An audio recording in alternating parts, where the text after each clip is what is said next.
موسیٰ نے ان سے کہا تم ان چیزوں کو ڈال لو جن کو تم ڈالنے والے ہو، تو انہوں نے اپنی رسیاں اور اپنی لاٹھیاں ڈال دیں اور کہا فرعون کی عزت کی قسم یقیناً ہم ہی غالب ہیں۔ ان جادوگروں نے کہا۔ بس موسیٰ نے اپنا عصا ڈال دیا تو اچانک وہ ان کی شعبدہ بازیوں کو نگلنے لگا۔ اب یہ منظر جب جادوگروں نے دیکھا تو تمام جادوگر سجدے میں گر گئے۔ انہوں نے کہا ہم رب العالمین پر ایمان لے آئے۔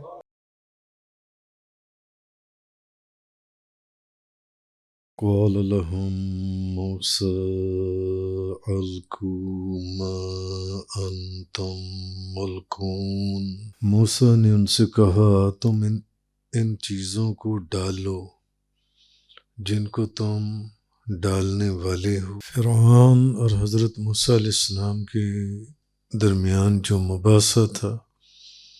اللہ تعالیٰ کا حضرت موسیٰ علیہ السلام کو فرعون کے دربار میں بھیجنا اور پھر موسیٰ علیہ السلام کی درخواست پر حضرت ہارون علیہ السلام کو بھی نبوت عطا فرمانا اور نبی بنا کر آپ کے ساتھ بھیجنا، وہاں جا کر ان کے دربار میں فرعونیوں کی جو گفتگو تھی اس کا ذکر چل رہا تھا، جس میں آخری بات کل یہ ہوئی تھی کہ فرعون کے جو درباری تھے اور وزراء تھے، انہوں نے فرعون کو کہا کہ ان کو یہیں پر بٹھا لو اور پورے ملک سے، مصر سے جتنے بڑے بڑے جادوگر ہیں ان کو اکٹھا کر لو، کیونکہ فرعون نے کہا کہ یہ تو بہت بڑا جادوگر ہے، تو یہ تو تمہیں بھی یہاں سے نکلوانا دے جان سے۔ تو گو کہ فرعون خود بھی ڈر گیا تھا اور خوفزدہ ہو گیا تھا، مگر اب اپنی شرمندگی کو مٹانے کے لیے جو اس کے اوپر ایک دہشت طاری ہوئی تھی، اس نے بات کا رخ تبدیل کیا اور کئی قسم کی باتیں اس نے اپنے دربار میں اس نے شروع کی، اپنے درباریوں کے سامنے اور موسیٰ علیہ السلام کے ساتھ۔ تو اب آگے فرمایا کہ تو پھر جب اس کے وہ جب جادوگر آ گئے تو انہوں نے پوچھا کہ اے فرعون، اگر ہم غالب آ گئے تو کیا ہم کو انعام ملے گا؟ ہمارا پھر انعام کیا ہے؟ تو فرعون نے کہا کہ اگر تو تم لوگ غالب آ گئے تو پھر اس صورت میں تم میرے خاص الخاص لوگوں میں سے ہوگے اور مقربین میں سے ہو جاؤ گے، میرے قرب والوں میں سے ہو جاؤ گے جو ہے۔ قال لهم موسى ألقوا ما أنتم ملقون۔ موسیٰ نے ان سے کہا تم ان چیزوں کو ڈال لو جن کو تم ڈالنے والے ہو۔ فَأَلْقَوْا حِبَالَهُمْ وَعِصِيَّهُمْ وَقَالُوا بِعِزَّةِ فِرْعَوْنَ إِنَّا لَنَحْنُ الْغَالِبُونَ۔ تو انہوں نے اپنی رسیاں اور اپنی لاٹھیاں ڈال دیں اور کہا فرعون کی عزت کی قسم، فرعون کی عزت کی قسم یقیناً ہم ہی غالب رہیں گے، ہم ہی غالب ہیں۔ ان جادوگروں نے کہا فَأَلْقَىٰ مُوسَىٰ عَصَاهُ فَإِذَا هِيَ تَلْقَفُ مَا يَأْفِكُونَ۔ بس موسیٰ نے اپنا عصا ڈال دیا تو اچانک وہ ان کی شعبدہ بازیوں کو نگلنے لگا۔ فَأُلْقِيَ السَّحَرَةُ سَاجِدِينَ۔ سو اسی وقت اب یہ منظر جب جادوگروں نے دیکھا تو تمام جادوگر سجدے میں گر گئے، تمام جادوگر۔ قَالُوا آمَنَّا بِرَبِّ الْعَالَمِينَ۔ انہوں نے کہا ہم رب العالمین پر ایمان لے آئے، رب موسیٰ و ہارون، اس رب پر جو موسیٰ اور ہارون کا رب ہے، ہم اس رب کے اوپر ہم ایمان لے آئے۔ اچھا، اب یہ آیات جو میں نے آپ کے سامنے ابھی پڑھی ہیں، یہ اس کانٹیکس میں ہے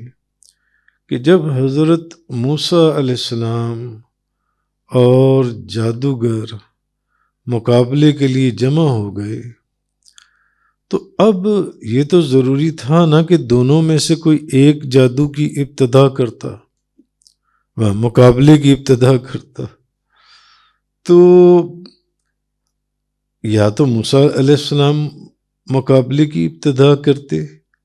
یا جادوگر اس مقابلے کی ابتدا کرتے، وہ جتنے بھی جادوگر تھے۔ تو جادوگروں نے عاجزی اور انکساری کے ساتھ کہا کہ اے موسیٰ، یا تو آپ پہلے ڈالیں، آپ پہل کریں، اور یہ ان کا کہنا عاجزی کے ساتھ تھا، انکساری کے ساتھ تھا۔ تو جس کا ذکر سورہ طٰہٰ کے اندر بھی آپ لوگ پڑھ آئے، یا پھر اگر آپ کہتے ہیں تو پھر ہم پہلے ڈال دیتے ہیں، یعنی اگر مقابلہ آپ شروع کرنا چاہتے ہیں تو آپ شروع کریں، اگر آپ نے شروع نہیں کرنا اور آپ اجازت دیتے ہیں تو پھر ہم شروع کرتے ہیں۔ حالانکہ جادوگر تو فرعون کی طرف سے تھے، مگر انہوں نے عاجزی اور انکساری کا ساتھ دیتے ہوئے انہوں نے حضرت موسیٰ علیہ السلام سے پوچھا، جن سے تو جب انہوں نے تواضع کی تو حضرت موسیٰ علیہ السلام نے بھی بطور عاجزی ان کو تواضع سے کام لیتے ہوئے آپ نے فرمایا کہ تم ان چیزوں کو ڈالو جن کو تم ڈالنے والے ہو۔ موسیٰ نے ان سے کہا تم ان چیزوں کو ڈالو، آپ نے فرمایا نہیں، تم مقابلہ شروع کرو، تم ڈالو ان چیزوں کو جن کو تم ڈالنے والے ہو۔ فَأَلْقَوْا حِبَالَهُمْ وَعِصِيَّهُمْ وَقَالُوا بِعِزَّةِ فِرْعَوْنَ إِنَّا لَنَحْنُ الْغَالِبُونَ، تو انہوں نے اپنی رسیاں اور اپنی لاٹھیاں ڈالیں اور کہا کہ فرعون کی عزت کی قسم، یقیناً ہم ہی غالب ہیں، ہم ہی غالب ہیں۔ تو اب موسیٰ علیہ السلام کے کہنے پر انہوں نے یہ بھی کہا، فرعون کی عزت کی قسم بھی انہوں نے کھا لی جون سی ہے۔ اچھا، اب ایک چیز یہ بھی ہے کہ اگر کوئی بندہ یہاں پر اعتراض کرے کہ جادوگروں کا لاٹھیوں اور رسیوں کو ڈالنا یہ تو جادو تھا اور کفر تھا، تو حضرت موسیٰ علیہ السلام کے لیے کس طرح یہ چیز جائز ہو گئی کہ وہ ان کو جادو کرنے کی اجازت دے رہی ہیں کہ جادو کرو، جو کہ کفر ہے، جو کفر کرو تم، ان کو کفر کی کیسے اجازت دے رہی ہیں، ان ہزاروں جادوگروں کو، اور ان کو جادو کی کیسے اجازت دے رہی ہیں جو کہ ایک حرام کام ہے، جو ان سے ان کو اجازت دے رہی ہیں کہ تم یہ کرو جو ان سے۔ تو اس کا جواب مفسرین نے یہ لکھا ہے کہ اصل میں حضرت موسیٰ علیہ السلام چاہتے یہ تھے کہ وہ جو جادوگر ہیں نا، حضرت موسیٰ علیہ السلام کی خواہش یہ تھی کہ وہ جادوگر جو ہیں وہ سارے ایمان لے آئیں، جادوگر، مگر ان کا ایمان لانا حضرت موسیٰ علیہ السلام سے مقابلے کے اوپر ڈیپینڈ کرتا تھا۔ ان جادوگروں کا ایمان لانا وہ اس کے اوپر موقوف تھا کہ مقابلہ کریں گے تو تب جو ان سے، اور حضرت موسیٰ علیہ السلام کا مقابلہ کریں، اور مقابلے میں پھر ہوگا کیا کہ جب ان کو شکست ہوگی تو پھر وہ شکست کھا کر کیونکہ وہ تو جانتے تھے کہ کیا جادو ہے اور کیا حقیقت ہے، فرعون نہیں جانتا تھا مگر جادوگر جانتے تھے کہ کیا نظر بندی ہے اور کیا حقیقت ہے، کیا جادو ہے اور کیا معجزہ ہے، وہ جانتے تھے۔ تو اب جب مقابلہ ہوگا تو جادوگر شکست کھائیں گے تو وہ حق اور سچ کا اعتراف کر لیں گے. تو موسیٰ علیہ السلام نے اس لیے ان کو یہ کہا کہ تم ڈالو جو ڈالنا چاہتی ہو. یعنی یہ اس بات کا جواب ہے کہ اگر کوئی بندہ یہ اعتراض کرے کہ جی یہ تو کفر تھا اور یہ تو حرام کام تھا، ایک ناجائز کام تھا، تو ایک ناجائز کام کا ایک نبی اجازت کیسے دے سکتے ہیں؟ اس کفر کی ایک نبی اجازت کیسے دے سکتے ہیں؟ یہ اس کا جواب امام فخر الدین رازی نے اس کا ایک اور جواب بھی دیا ہے. انہوں نے کہا ہے کہ حضرت موسیٰ علیہ السلام کے اس حکم کی ایک تعویل یہ بھی ہے کہ اگر تم برحق ہو تو ڈالو جو ڈالنا چاہتے ہو. وہ فرماتے ہیں امام فخر الدین رازی کہ اس کی مثال ایسے سمجھو جیسے اللہ تعالیٰ نے فرمایا کفار مکہ کو کہ تم اس قرآن کی کسی صورت کو مثل بنا کر لاؤ اگر تم سچے ہو تو. جیسے کہ کفار مکہ کو نبی پاک صلی اللہ علیہ وسلم نے اللہ کا یہ حکم سنایا تھا کہ اگر تم سچے ہو، حالانکہ وہ سچے تو نہیں نہ تھے، تو وہ قرآن کی مثل لا تو نہیں نہ سکتے تھے، تو یہ تو کہنا تو مگر کہا. تو امام فخر الدین رازی فرماتے ہیں یہ اسی کے کانٹیکسٹ میں اس کو سمجھو کہ یہ حضرت موسیٰ علیہ السلام نے جو فرمایا نا کہ تم ڈالو، کہ یہ جادو، ان کو جادو کرنے کی اجازت دی کہ چلو کرو پھر جادو، جو جادو تم کرنا چاہتے ہو وہ جادو کرو، اور یہ کفر جو تم دکھانا چاہتے ہو وہ دکھاؤ. تو اس کی مثال ایسے ہی سمجھو جیسے کہ کفار مکہ کو اللہ نے فرمایا کہ اگر تم سچے ہو تو لاؤ نا بھائی، پھر لاؤ، تم اس قرآن کی کوئی ایک سورت کی مثل لے کر آؤ، جیسے کہ سورہ بقرہ کے اندر اس کا ذکر آیا ہے تفصیل سے. اور ایک جواب یہ بھی ہے اس کا کہ حضرت موسیٰ علیہ السلام نے اس بات سے یہ بھی بات ظاہر کی تھی کہ ان کے نزدیک اصل میں وہ یہ نہیں کہہ رہے تھے، ان کے نزدیک ان کے جادو کی کوئی اہمیت ہی نہیں تھی. وہ جانتے تھے کہاں ایک نبی کا معجزہ جو اللہ نے عطا فرمایا ہے، اس کے سامنے کہاں ان جادوگروں کی شعبدہ بازیاں جس کی کوئی حقیقت، جادو کی تو کوئی حقیقت ہے ہی نہیں. جن لوگوں نے جادو کو سٹڈی کیا ہے ان کو پتہ ہے کہ جادو جو ہے یہ تو ایک نظر بندی ہے، معجزے کی تو ایک حقیقت ہے، وہ جو چیز نظر آ رہا ہے وہ حقیقتاً وہی چیز ہے جنسی ہے. جبکہ جادو جو ہے وہ تو ایک نظر بندی، آنکھ کا دھوکہ ہے، جو چیز نظر آ رہی ہے وہ چیز ہے ہی نہیں ویسے جنسی ہے. تو حضرت موسیٰ علیہ السلام نے اصل میں ظاہر یہ کیا کہ ان کے نزدیک ان جادوگروں کی جادو کی کوئی حیثیت ہی نہیں ہے، کوئی اہمیت ہی نہیں ہے، ان کو کوئی پرواہ ہی نہیں ہے. انہوں نے کہا اچھا چلو ڈالو، تم جو ڈالنا چاہتے ہو نا ڈالو، جو ان سے تو جو تم کرنا چاہتے ہو نا تم وہ کرو. اور ایک اس کا جواب تیسرا اور بھی ہے، وہ یہ کہ اگر حضرت موسیٰ علیہ السلام، یہ بات بڑے غور کی ہے، اگر موسیٰ علیہ السلام اپنا عصا پہلے ڈال دیتے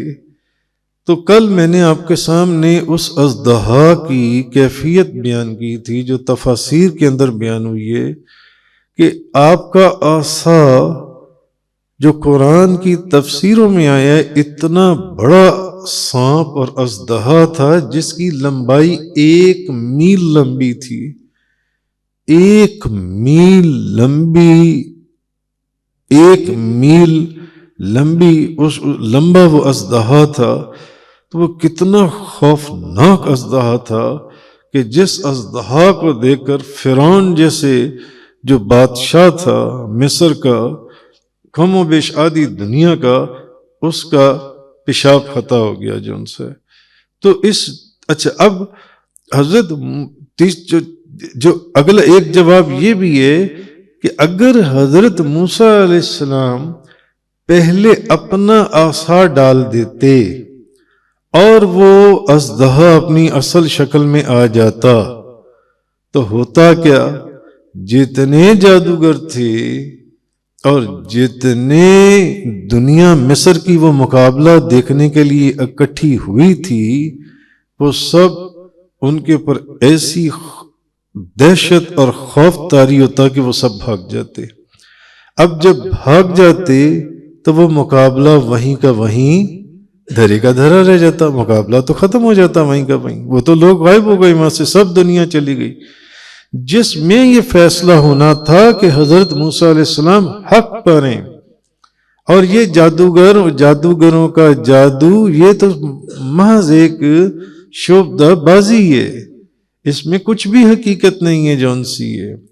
اور فرعون جو ہے یہ جھوٹا ہے اور بے ایمان ہے فرعون جون سے، تو اب یہ مقابلہ انعقاد پذیر نہ ہوتا۔ اب جب یہ مقابلہ ہی انعقاد نہ ہوتا، وہ اس اژدہے کو اور اس سانپ کی لمبائی اور اس کی دہشت سے اس خوفزدہ ہو کر سب دنیا بھاگ جاتی، تو موسیٰ علیہ السلام کا جادوگروں کے اوپر غالب ہونا بھی ظاہر نہ ہوتا، کیونکہ وہ تو بھاگ جاتے۔ بھئی مقابلہ تو ابھی آپ ہی نے پہلے آثار ڈال دیا، اسی لیے آپ نے ان کو اجازت دی کہ تم جو ڈالنا چاہتے ہو نہ ڈالو، پہلے تم دکھا لو جو دکھانا ہے تم نے جو ان سے۔ تو اور اگر یہ سارا کچھ نہ ہوتا تو پھر جو جادوگروں کا ایمان لانا ہے وہ بھی ظاہر نہ ہوتا، وہ تو بھاگ جاتے وہاں سے جو ان سے۔ کس شخص، جب فرعون جیسا بندہ موسیٰ علیہ السلام کو کہہ رہا ہے کہ میں آپ کو اس کا واسطہ دیتا ہوں جس نے آپ کو رسول بنا کر بھیجا ہے، اس کو میرے سے دور کریں، یہ وہ وجوہات تھیں جس کی وجہ سے حضرت موسیٰ علیہ السلام نے ان سے فرمایا کہ تم ان چیزوں کو ڈالو جن کو تم ڈالنے والے ہو جو ان سے۔ اچھا، اس کے بعد اللہ تعالیٰ نے فرمایا تو انہوں نے اپنی رسیاں اور اپنی لاٹھیاں ڈالیں اور کہا کہ فرعون کی عزت کی قسم ہم ہی غالب ہیں۔ اچھا، اب جادوگروں نے یہ قسم اس لیے کھائی تھی کہ ان کو اپنے اوپر مکمل بھروسہ تھا اور ان جادوگروں کو پختہ یقین تھا کہ اس مقابلے میں وہی کامیاب ہوں گے 100%۔ ابھی تک تو وہ کافر تھے، ابھی وہ ایمان نہیں لائے تھے، ابھی تک وہ کافر تھے، ان کو 100% یقین تھا کہ کامیاب ہم ہوں گے، تو وہ اپنی جادو کا پورا زور لگانے کے لیے تیار تھے، تو انہوں نے فرعون کی عزت کی قسم کھائی، اور یہ جاہلیت کا دور تھا تو انہوں نے اس طرح کی حرکت کی جنسی ہے، کیونکہ اسلام میں غیر اللہ کی قسم کھانا یہ ممنوع ہے۔ حضرت ابو ہریرہ رضی اللہ تعالی عنہ بیان کرتے ہیں، سنن نسائی شریف کی حدیث ہے کہ رسول اللہ صلی اللہ علیہ وسلم نے فرمایا کہ آپ نے دیکھا ہوگا کچھ لوگ اپنے باپ کی قسم کھاتے ہیں، مجھے اپنے باپ کی قسم، مجھے اپنی ماں کی قسم، مجھے اپنے دادا کی قسم، مجھے اپنے فلانے کی قسم۔ نبی پاک صلی اللہ علیہ وسلم نے فرمایا اپنے باپ، اپنے دادا، اپنی ماؤں کی قسمیں نہ کھاؤ، اور نہ ان کی قسم کھاؤ جن کو اللہ کا شریک قرار دیا گیا ہے۔ قسم کھانی ہے، اللہ کے سوا کسی کی قسم نہ کھاؤ، یہ نبی پاک صلی اللہ علیہ وسلم کی حدیث ہے۔ آج ہر دوسرا بندہ لوگوں کی قسم کھا، آپ کو اپنی بات کا یقین دلانے کے لیے انسانوں کی قسم کھا رہا ہوگا، اپنے باپ کی قسم، اپنی ماں کی قسم، دادا کی قسم، فلانے کی قسم، میں تمہیں اس کی قسم کھا کے نبی پاک صلی اللہ علیہ وسلم نے فرمایا نہیں، قسم کھانی ہے تو اللہ کے سوا کسی کی قسم نہ کھاؤ جن سے، اور تم صرف سچی قسمیں کھاؤ جن سے، یہ چیز جن سے۔ بہرحال تو بعض مفسرین نے یہ بھی کہا ہے کہ جادوگروں نے یہ بھی دیکھ لیا تھا کہ ہماری تو تعداد کثیر ہے، ہزاروں کی تعداد میں تھے، ہزاروں کی تعداد میں رسیاں اور وہ جو لاٹھیاں لے کر آئے تھے جنہوں نے سانپ بننا تھا، تو جبکہ اب انہوں نے یہ بھی دیکھ لیا تھا کہ یہ تو اکیلے ہیں، یہ شخص تو اکیلا ہے، موسیٰ علیہ السلام جو ان سے ہیں یہ تو اکیلے، تو اس لیے ان کو اور ان کے پاس ایک صرف لاٹھی ہے، ایک چھڑی ہے، ہمارے پاس ہزاروں لاٹھیاں ہیں جو ان سے ہیں، تو ان کو یقین تھا کہ غالب وہی رہیں گے، یقیناً غالب وہی رہیں گے جادوگر جون سی، مگر اس وقت ان کو یہ سمجھ نہیں آئی کہ بعض اوقات کم تعداد میں بھی جو لوگ حق کے اوپر ہوں وہ مخالفین اگر کثیر تعداد میں بھی ہوں اور وہ ان کے اوپر غالب آ جاتی ہیں، مگر جو حق کے اوپر، جنگ بدر کی مثال لے لیں آپ جون سی،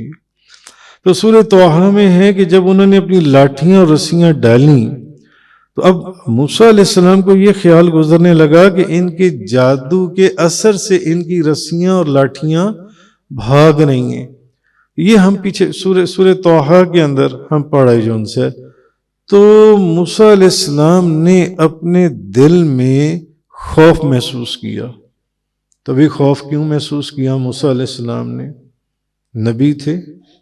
ان کو خوف ان کے دل میں آیا، تو ایسا کیوں تھا؟ تو ہم نے فرمایا کہ بے شک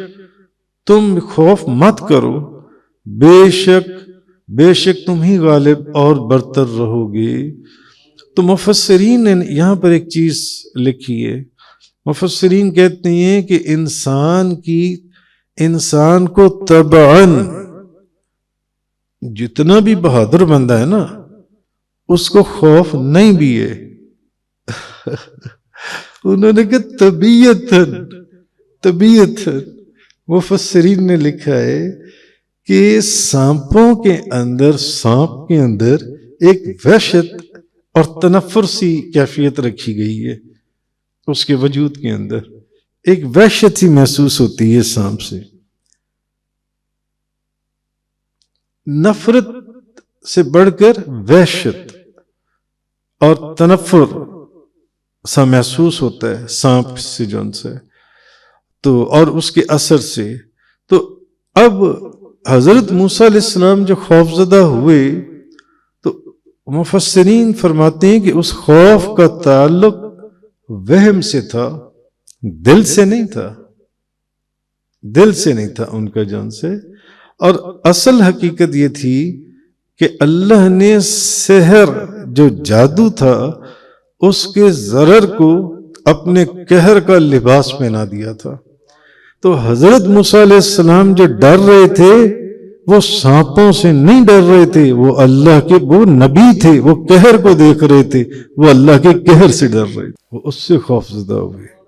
حضرت موسیٰ علیہ السلام جو ان سے۔ تو یہ چیز فرمائی گئی۔ تو اب سحر جادو جو ہے وہ اور کرامت میں فرق کیا ہے؟ اب جادو جو ہے یہ فاسق شخص جو ان سے یا خبیث شخص جو ان سے تفسیروں میں ہے، یہ اس شخص سے ظاہر ہوتا ہے جادو جو ان سے سحر، اور کرامت جو ہے یہ اس نیک مسلمان سے ظاہر ہوتی ہے جو دائماً عبادت کرتا ہے، عبادت میں اپنا زیادہ وقت صرف کرتا ہے، برے کاموں سے بچتا ہے، کرامت اس سے ظاہر ہوگی۔ مگر جو جادو ہے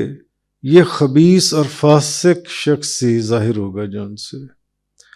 اب جادو جو ہے یہ چند مخصوص برے کاموں کا نام ہے، اور کرامت جو ہے اس کے مخصوص اعمال نہیں ہیں، بلکہ کرامت جو ہے یہ کہ جی میں یہ والا کام کروں گا تو مجھے کرامت حاصل ہوگی، نہیں، ایسا نہیں ہے۔ بلکہ مفسرین نے لکھا ہے کہ یہ کرامت محض اللہ کے فضل اور دائماً نبی پاک صلی اللہ علیہ وسلم کی شریعت کے اوپر چلنے سے حاصل ہوتی ہے، مگر اللہ کا فضل حاصل ہو تو یہ کرامت تب حاصل ہوتی ہے۔ ہاں جادو جو ہے وہ چند مخصوص جو برے اور گندے کام ہیں ان کا نام اس سے وہ جادو جو ان سے وہ کر لیتے ہیں جو ان سے۔ اچھا، دوسرا یہ ہے کہ جو جادو ہے یہ تعلیم کیا جاتا ہے، یہ سیکھا جاتا ہے یا سکھایا جاتا ہے جو ان سے، مگر کرامت اس طرح نہیں ہے۔ بلکہ کرامت وہ بھی ہوتی ہے، یہ اللہ کی طرف سے ہے، جو کسی بھی اللہ کے ولی کو حاصل ہو جائے، اور جون سی مرضی کرامت حاصل ہو جائے جون سے اللہ کے ولی کو، لیکن جادو جو ہے یہ سیکھا جاتا ہے اور سکھایا جاتا ہے جون سے۔ اچھا، پھر یہ بھی ہے کہ جو جادو کرنے والا ہے، ساحر کو کبھی دوسرا ساحر اپنی بڑائی ظاہر کرنے کے لیے چیلنج بھی کر دیتا ہے۔ ایک جادوگر کسی دوسرے جادوگر کو مقابلے کے لیے چیلنج کر دیتا ہے، مگر کرامت اللہ کے ولی سے ظاہر ہوتی ہے۔ اللہ کا ولی کبھی کسی دوسرے ولی کو کرامت کے لیے چیلنج نہیں کرے گا، کبھی بھی نہیں کرے گا جن سے۔ پھر یہ ہے کہ سحر جو ہے، جادو، یہ بغیر کوشش اور سخت جد و جہد کے حاصل نہیں ہوتا، اور کرامت جون سی ہے یہ بھلے 1000 مرتبہ حاصل ہو، اس کے لیے کوئی کوشش نہیں۔ یہ تو میں نے پہلے عرض کیا کہ محض اللہ کا فضل ہو، یہ وہ بھی ہے اللہ کی طرف سے ہے، تو کرامت حاصل ہوتی ہے جون سی ہے۔ اچھا، اب ساحر جو ہے، یہ جادو کرنے والا، یہ فاسقوں کے کام کرتا ہے، فاسقوں کے کام کرتا ہے اور ناپاک رہتا ہے جادو کرنے والا جون سے، کیونکہ اگر وہ ناپاک نہ رہے تو وہ جادو کر ہی نہیں سکتا۔ اگر آپ نے کبھی جادو کو اسٹڈی کیا ہو تو یہ جادوگر جون سی ہیں، یہ اتنے گندے اور غلیظ کام کرتی ہیں کہ اگر یہ وہ کام نہ کریں تو یہ جادو کر ہی نہیں سکتے۔ تو یہ جتنا بڑا اور سخت جادو کرنے کے تبھی قابل ہوتے ہیں جتنی زیادہ گندگی اور غلاظت کے اندر یہ گرتے چلے جاتے ہیں جون سی ہیں۔ سپوز ایک بہت چھوٹی سی چیز نہیں جس کی انہوں نے مثال، میں نے اس کی ایک دفعہ بہت تفصیل سے ایک بیان میں نے درس قرآن میں اس کی تفصیل بیان کی تھی جون سی ہے، مثلا کہ یہ جو ساحر ہے، جادو کرنے والا، یہ ہمیشہ ناپاک رہتا ہے، پیشاب کرے، پخانہ کرے، یہ پانی سے یا کوئی دھونا، ایون جنابت کا یہ غسل نہیں کرتا، یہ استنجا نہیں کرتا، ناپاک کپڑوں کو دھوتا نہیں ہے، ناپاکی اور نجاست کی حالت کے اندر رہتا ہے۔ تو جیسے جیسے ان چیزوں میں یہ زیادہ بڑھتا چلا جاتا ہے، اس کے جادو کی تاثیر تیز ہوتی چلی جاتی ہے جادوگر جون سے اس کی، جبکہ اس کے برخلاف ولی اللہ جو ہے، جس سے کرامت ظاہر ہوتی ہے، ولی کا ظاہر بھی پاک ہوتا ہے اور باطن بھی پاک ہوتا ہے، اور وہ کرامت اسی لیے ان سے جو ان سی ظاہر ہوتی ہے۔ بہرحال تو آگے فرمایا، اس کے بعد اللہ تعالیٰ نے فرمایا کہ قَالُوا آمَنَّا بِرَبِّ الْعَالَمِينَ، انہوں نے کہا کہ ہم رب العالمین پر ایمان لے آئے، رب موسیٰ و ہارون، جو موسیٰ اور ہارون کا رب ہے۔ اچھا، اب جب حضرت موسیٰ علیہ السلام نے اپنا عصا ڈال دیا تو وہ ان کی شبدہ بازیوں کو نگلنے لگا۔ اب یہ منظر جب ان جادوگروں نے دیکھا تو وہ سب سجدے میں گر گئے، تو انہوں نے کہا ہم رب العالمین پر ایمان لے آئے۔ کون رب العالمین؟ بھئی اگر وہ خالی کہتے کہ رب العالمین پر ایمان لے آئے تو فرعون جو ہے وہ کہتا کہ یہ میرے پر ایمان لے آئے، کیونکہ وہ تو خود بھی اس تمام جہانوں کا رب اس نے اپنے آپ کو ڈکلیئر کیا ہوا تھا۔ اس لیے ان جادوگروں نے کہا کہ نہیں، ہم رب العالمین پر ایمان لے آئے، اس رب العالمین پر جو موسیٰ اور ہارون کا رب ہے، اس رب کے اوپر ایمان لائے جو موسیٰ اور ہارون کا رب ہے۔ مگر یہاں ایک مقام بڑے غور کا ہے، اس کے اوپر بھی میرا ایک پہلے بیان ریکارڈ ہو چکا ہے کہ بڑا تفصیل سے وہ بیان تھا کہ غور طلب مقام یہ ہے کہ صبح کو وہ کافر جادوگر تھے، صبح وہ جو کافر تھے وہ جادوگر تھے، مگر شام کو وہ مومن تھے اور شہید تھے۔ یہ میں کل آپ کو جو اگلی آیات میں بتاؤں گا کہ فرعون نے پھر ان کو کس طرح قتل کیا، ان تمام جادوگروں کو۔ کیوں کیونکہ وہ اللہ پر ایمان لے آئے، اللہ کے رسول پر ایمان لے آئے، وہ حقیقت کو جانتے تھے کہ نہیں ہماری شعبدہ بازی ہے۔ موسیٰ علیہ السلام نے جس لاٹھی کا جو اژدہا بنائے اور جو سانپ بنائے وہ شعبدہ بازی نہیں ہے، وہ حقیقت ہے اور وہ معجزہ ہے، تو یہ اللہ کے نبی ہیں، اس لیے وہ ایمان لے آئے حضرت موسیٰ علیہ السلام پر اور اللہ کے رسول کے پر، اور کلمہ پڑھ کر مسلمانوں میں جو سے۔ اصل چیز یہ ہے کہ وہ کافر جو ہیں وہ صبح کے وقت کافر تھے اور جادوگر تھے، مگر شام کے وقت جب شام ہوئی تب وہ مومن تھے اور شہید ہو چکے تھے وہ جن سے۔ تو اس لیے کہا یہ گیا ہے کہ انسان کو چاہیے کہ وہ اپنے کسی عمل کے اوپر دھوکہ نہ کھا جائے، اپنے کسی عمل سے دھوکہ نہ کھائے۔ اس وقت ہو سکتا ہے کہ اس وقت وہ جو نیک عمل کر رہا ہے شاید بعد میں اس کو میسر ہی نہ ہو، اس کو بعد میں وہ وقت ہی نہ ملے۔ اصل چیز یہ ہے کہ بس خاتمہ ایمان پر ہونا چاہیے۔ وآخر الدعوانا ان الحمد للہ رب العالمین۔ تفسیر قرآن کا یہ لیکچر انگلش میں سننے کے لیے براہ کرم ڈسکرپشن میں موجود لنک پر کلک کریں۔